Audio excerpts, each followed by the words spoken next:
Now it's time to put everything together and to write some prompts from scratch. The first thing that we need to know when writing our prompt is what are the relevant keywords that ChatGPT understands that we can use in our prompt. So I've decided that we're going to make a prompt about airplanes.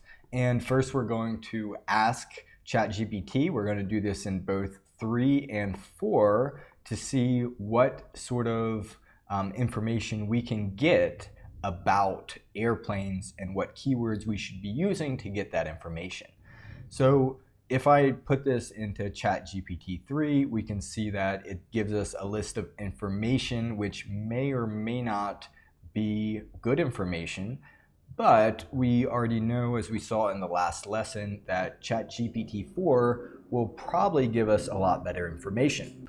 As we wait on ChatGPT 4, we can see that we have a lot more information here as to what we can put into our prompt. So what we want and what we've said here is we're looking for all types of information about specific models of aircraft.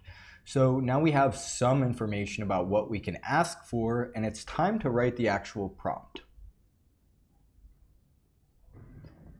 Okay, so we've written a basic prompt, and we're going to do another experiment here and run this prompt in this context versus a new context to see if it makes a difference. So the prompt that we came up with is, I want you to act as an expert in aviation.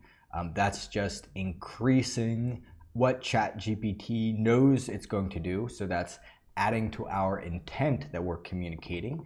And then we're using the keywords to say, okay, this is the information that I want, right? So I know, first of all, that ChatGPT has this information according to itself. So we're just saying, yeah, we want all this information.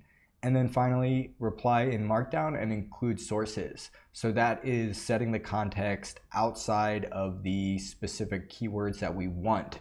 And you'll see that this is a very, very short prompt, but it's an intelligent prompt because we know that this is all that we need to put.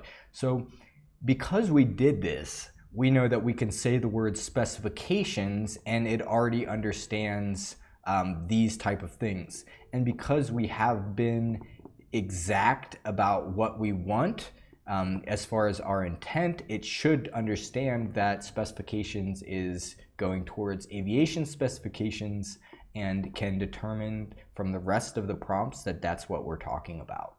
So I'm just going to add which aircraft we want, and I don't know aircrafts, so I'm just going to put in the first one that it says. And I am using the parameter syntax here at the end. I actually kind of default to that syntax, and you can see why. Like, I can just copy and paste this, leave it in my little Google Docs with all my juicy prompts, and then add this in whenever I need.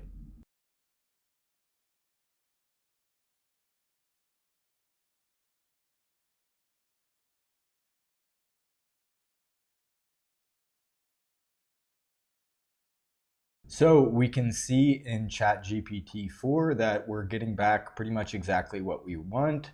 I don't really see anything that I don't like here, and this can serve as a starting point for future prompts. But in this very short amount of space, 3 lines, we've been able to be specific enough to get a full response that we want, at least in GPT-4. So next is a test of GPT 3.5. And then I want to do this again. I mentioned this earlier. We have a context here. So this chat is using this information. And I'm curious whether or not the information or the context is actually being added here, or it's only up in the first message as well. So in order to test that, we've went ahead and put it in ChatGPT 4, and once that is finished as it is, we can send it, and we'll jump over to ChatGPT 3.5 and see how it did with this prompt. So it looks really good. It looks like it did a great job. We see that this is not as well formatted. Although it did actually give more information. So it did the sources in a different format, right? We just learned something about the model, that ChatGPT in this context, when we ask it for Markdown and sources, it's going to default to make it more of a sources format.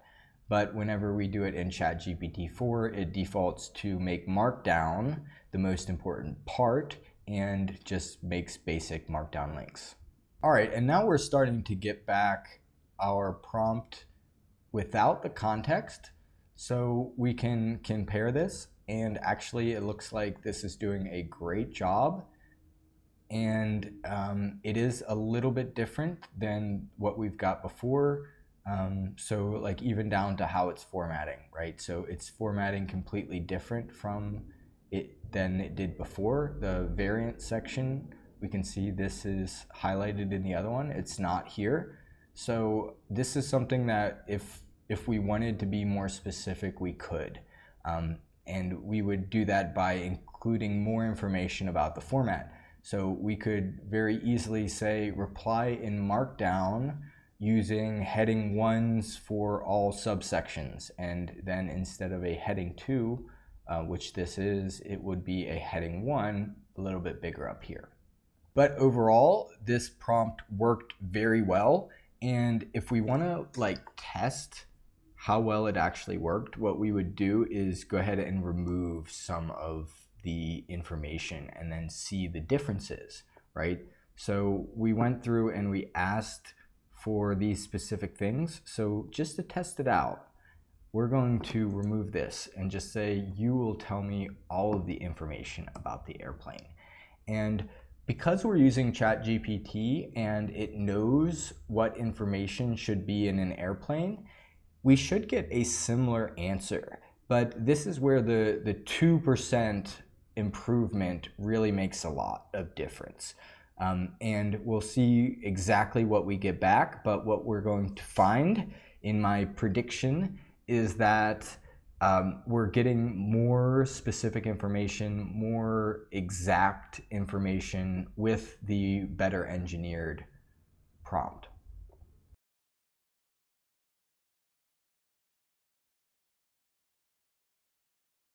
We're getting some interesting things back. What we're first getting is basically the same response.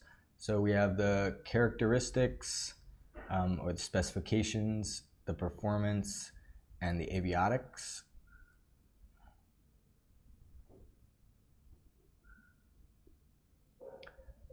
So we can see that we're getting pretty similar results, just not as good, right? So this is the whole point of prompt engineering, is to make results better. Not that this is bad, right? So we have the specifications, general characteristics, performance, engine, and then a few features and the sources. But we're missing more information about the history, more information about the variants, and more information about the operators, right?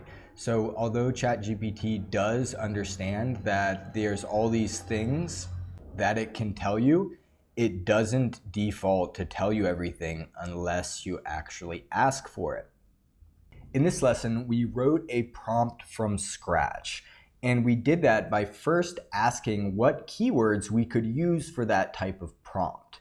Then we wrote the prompt to be very simple using those keywords. And we did a little bit of testing and found out that our prompt itself did have enough context to generate this response, which is in my opinion, a very good response, especially compared to whenever we didn't put any of the context in at all. So we did demonstrate a noticeable difference just by asking for these prompts and then explicitly asking in our prompt to get back those points of information. And you can also use the same thing when you're having ChatGPT generate prompts, but that's a topic for another day. Thanks for taking this course. Now you should feel confident generating any type of prompt by asking ChatGPT, what kind of keywords can I use, and then incorporating them into your prompt.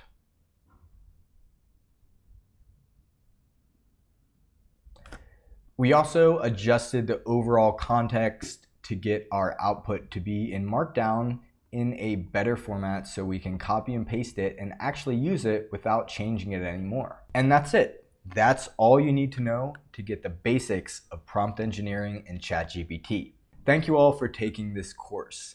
My name is Gudasol with Machine Minds, and it's been my pleasure to not only learn this, but to teach it to you. I look forward to learning with you all in the future, and I hope that you are as excited as I am about AI.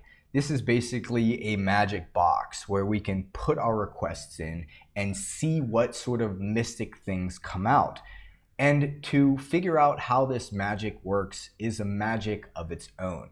And yeah, we can dive into the technical papers and figure out every aspect, but the most important thing that we can do is to actually test it out. I hope that this course has convinced you of the power that you have by simply engineering your context through prompts versus having to fine-tune a model. Once you combine this discovery and this preliminary research with wise word selection and knowing what to cut out, you'll be able to generate all of the prompts you could ever imagine. And I encourage you to join our Machine Minds community and share your journey with the rest of us. Thanks for being here with me. Peace.